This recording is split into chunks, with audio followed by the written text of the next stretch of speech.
Welcome, ladies and gentlemen, this is ScrapMan bringing you another episode of Trailmakers, and today we're gonna try to build something that swims. Now, I don't just mean like a submarine or a underwater or a boat or like just an underwater vehicle. I mean something that actually like swims, uses limbs and pushes water aside, not propellers, nothing like that. And I don't know how possible this is. We've kind of tried something like this before when I made the shark, but that was before the submarine update, so we couldn't actually go underwater.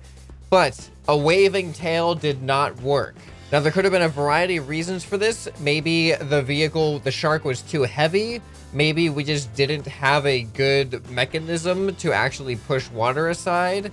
But we're going to take things a little bit more in depth this time, using some of the more complicated controls that I actually don't have a lot of experience with in Trailmakers. Now, one of these things that I'm talking about are these settings right here. We have delay before reacting to input. We have seconds to stay active when receiving input. And we have the time before a block resets its active time. Now, I do not have a lot of experience with how these things work yet. So right now, I'm just gonna test it out just so I can get a feel for what possibilities this enables. Because I think we're gonna have to use these if we're gonna create a swimming creature. Now, obviously this is the wrong seat. I don't know why I chose this seat. If we're gonna make a swimming creature, we need to have this thing here. All right, so I'm just gonna keep this on A and D.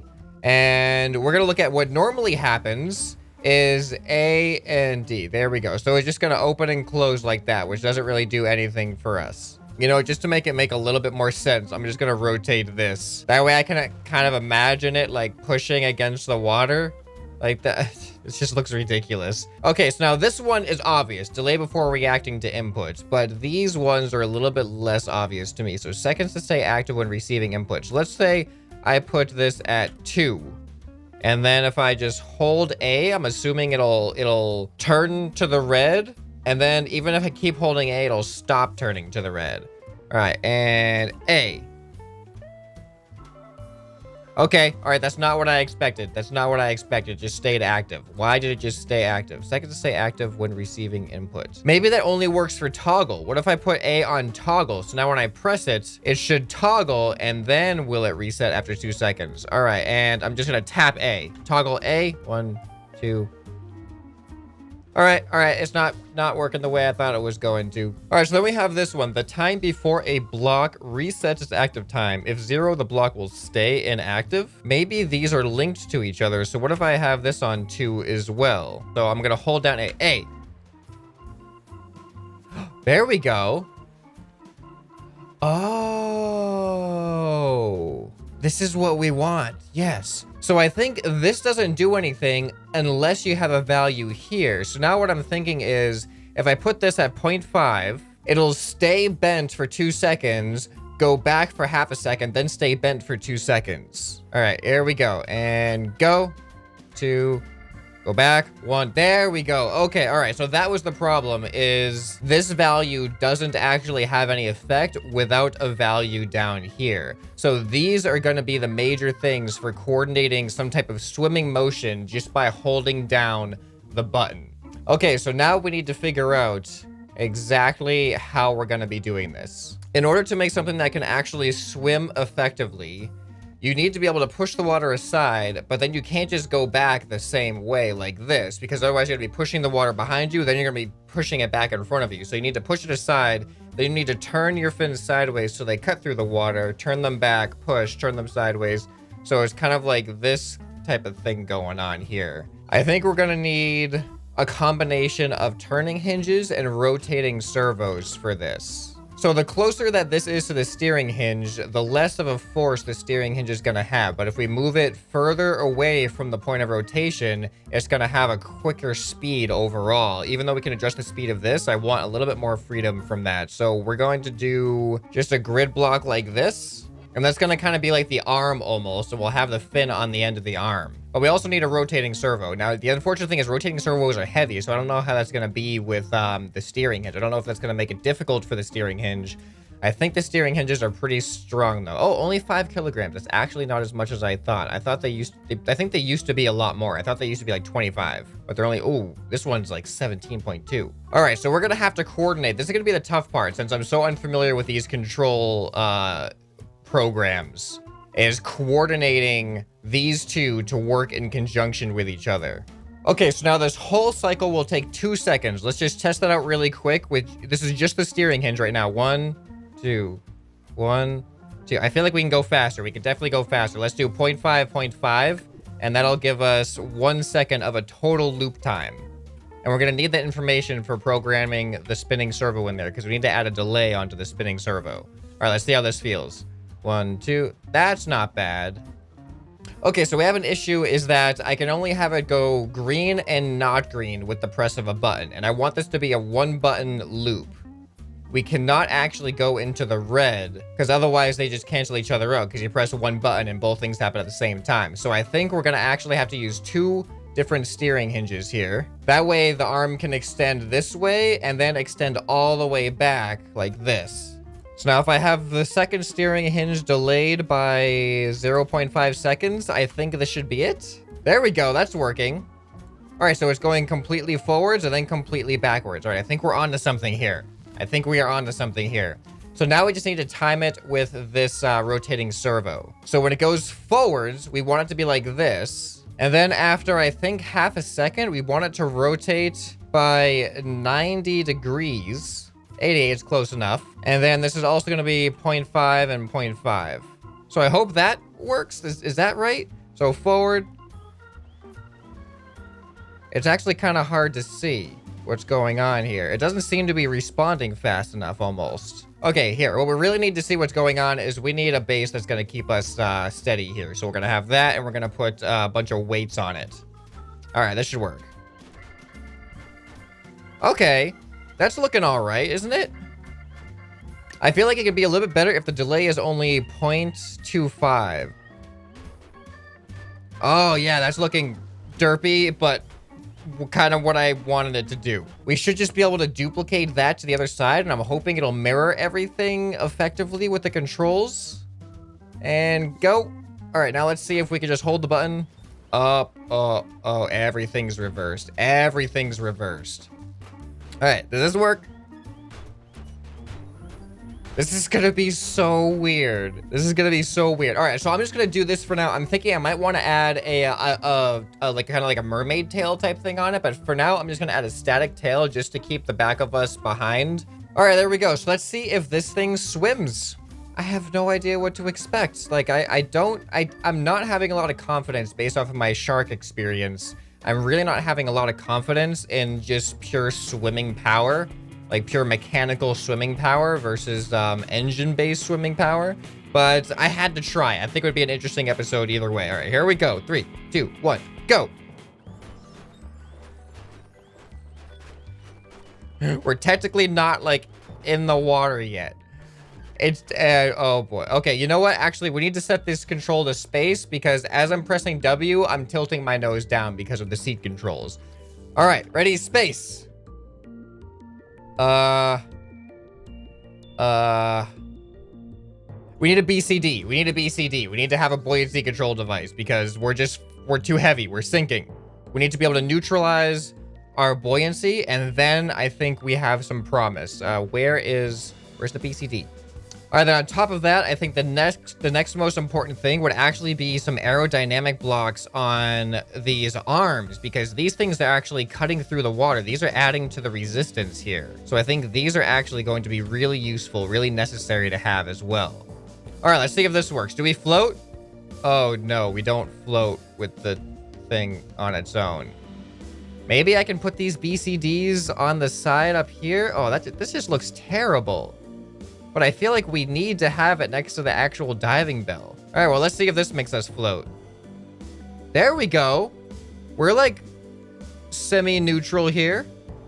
All right, so now let's go down just a little bit. All right, this is looking good. And space.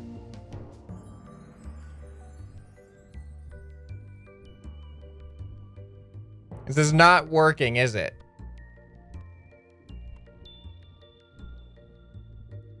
Why isn't this working? This is so derpy.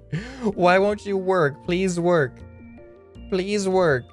All right, clearly this has some issues. The issues I'm not completely certain of. One of the issues could be that these fins just don't have enough water resistance. So I'm going to add an extra one of these modular wings in between, like this.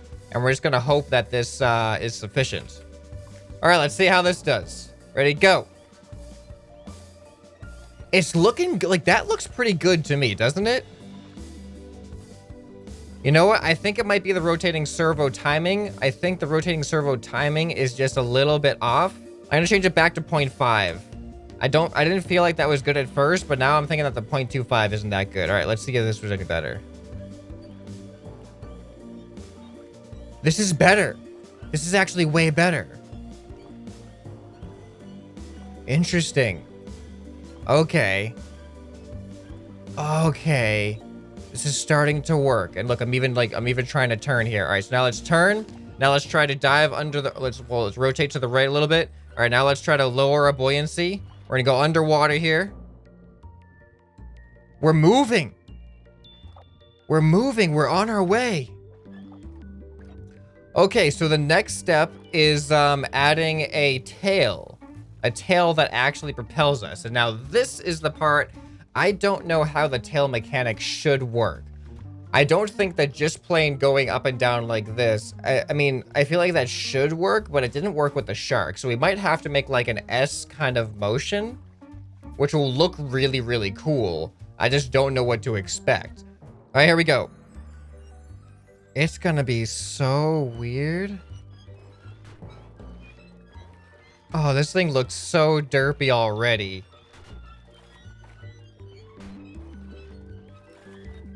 This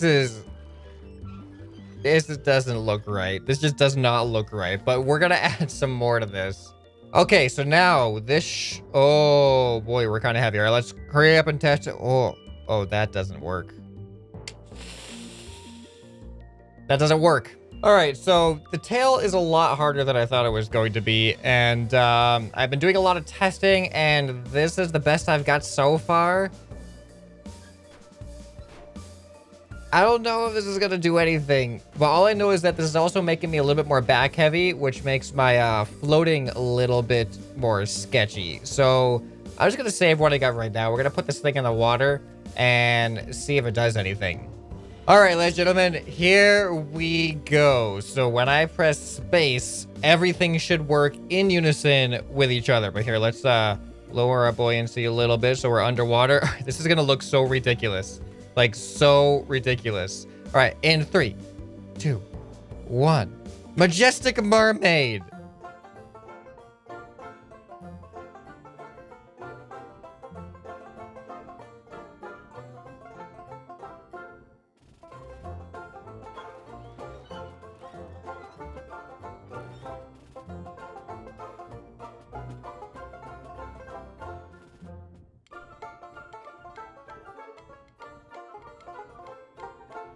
I'm uncomfortable. We clearly have some work cut out for us, and I don't like the way this tail works at all. I'm thinking what's a better use of the tail is just a single point of rotation rather than having those multiple points. And then because of that, I'm also gonna make it faster. So instead of having 1 second each way, we're gonna go 0.5, 0.5. That way it'll match up with the arms, and it'll be all one smooth and graceful, oh so graceful movement here. All right, so this is what it's gonna look like. It works on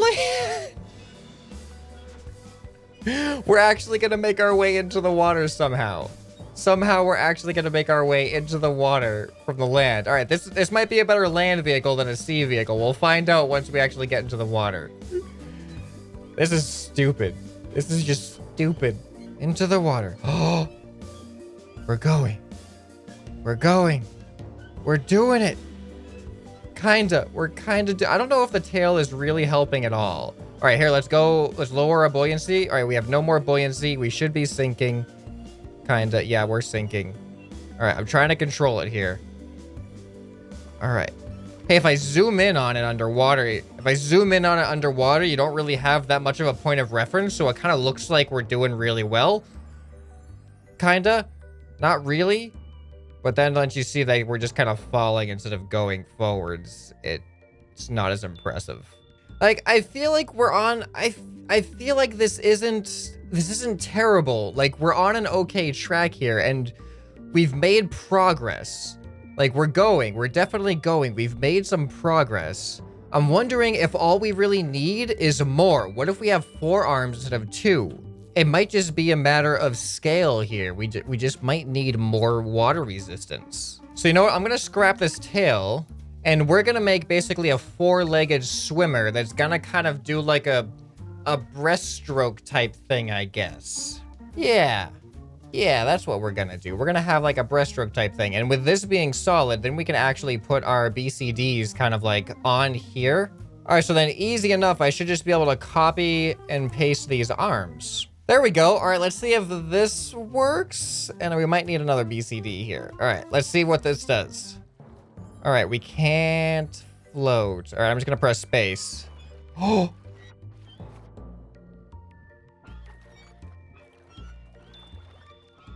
It's totally kind of working. Wait, why are we... I don't really have a lot of... I was hoping I could use the seat... All right, we're gonna dive down. Yes.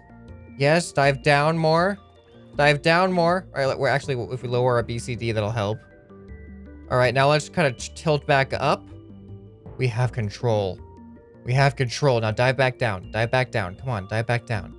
All right, you know what? And when I'm thinking about the breaststroke, we don't do all of our limbs at the same time. We kind of do like arms, then legs, arms, then legs. So I'm going to delay the legs by a little bit, and maybe we'll have more of a consistent motion rather than like all of our momentum being canceled out kind of with our arms going at the same, arms and legs going at the same time. So I'm going to delay it by 0.25, which means that then the second set has to be delayed by 0.75. We're just adding 0.25 to each hinge here. You know what? This isn't looking too bad now. And this is kind of looking okay. We can't really do much with no buoyancy, but when we add a little bit of buoyancy so that we're kind of neutral, I feel like we can go. I feel like we're actually going. Like, we're going back up to the surface now, right? This is kind of working.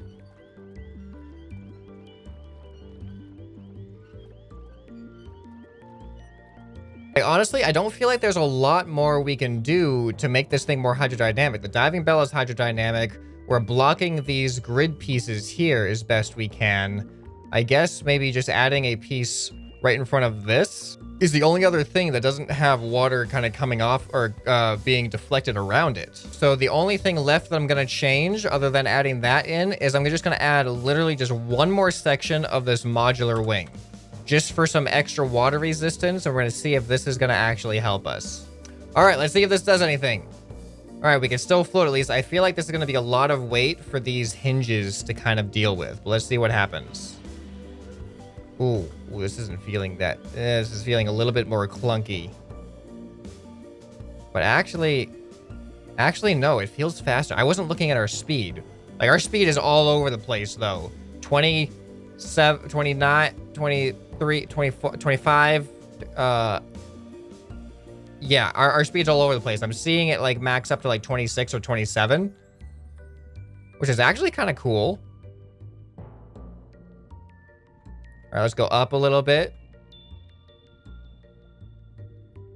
I think it's technically working. It seems like it's slightly disabled. Like it's not the best, but it's swimming. It's swimming. Can we turn? I think we should be able to turn. We are turning. This isn't bad. We kind of actually have control. Using just the seat's natural tilt and pitch controls, we can actually still control ourselves. Like I'm trying to turn around back towards the island over here. I'm keeping my trajectory the way that I want. Like we can go up towards the surface now. Very slowly, we're tilting up towards the surface. Now, if I want to dive back down, it's even easier. All right, let's get ourselves back to... Let's see how long it takes us to get back over here. I'll put a timer up on screen and fast forward. And then we're going to go up on land and see how this thing works on land. Because it was doing pretty good on land last time we, like, tried to do it on land. All right, here we go. Let's go.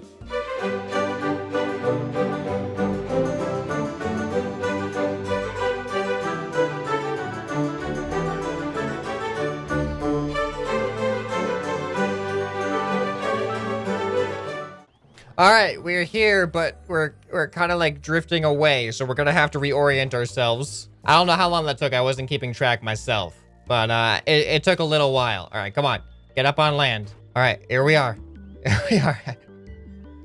I feel it kind of feels like a turtle. I feel like I should put a shell on this thing, but that's just gonna add a lot of weight and drag to us. That's just gonna make this so much less efficient. But I feel like this is kind of working. It's kind of working. It's a little bit pathetic. It's a little bit sad to watch. Like, it really feels like a hurt animal. But I think it's a step in the right direction towards some unexplored territory for me in Trailmakers. Now, I have no idea how anyone would be able... I think I've seen maybe a GIF of one. I don't know if it was pure mechanical power or if they were cheating using, like, one of the gimbal jets or something. But I saw one of a flying version of one of these that actually uses, like, flapping wings and stuff. But I don't know if it was cheating using gimbal jets. But we can kind of go across the land here. I feel like we're just kind of sliding ourselves back and forth, though, to be honest. I think this is an okay first attempt. I don't know if we can do better. I don't know if there's better ways to use mechanical power to get through the water or even the air like this. So if you guys have any advice, leave that down in the comments below. I'm at least happy that this wasn't a complete failure. We were able to travel distances, not long distances, but distances nonetheless. And we got to learn some new things with how the settings and mechanical motion programming can work in this game. So that definitely allows for some more possibilities with other things as well.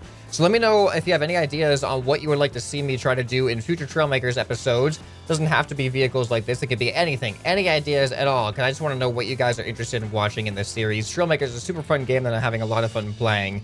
So I'm always looking forward to seeing what kind of stuff you'd like to see and what kind of challenges that's gonna leave for me in the future. Anyway, this has been ScrapMan, and I'll see you next time. Bye.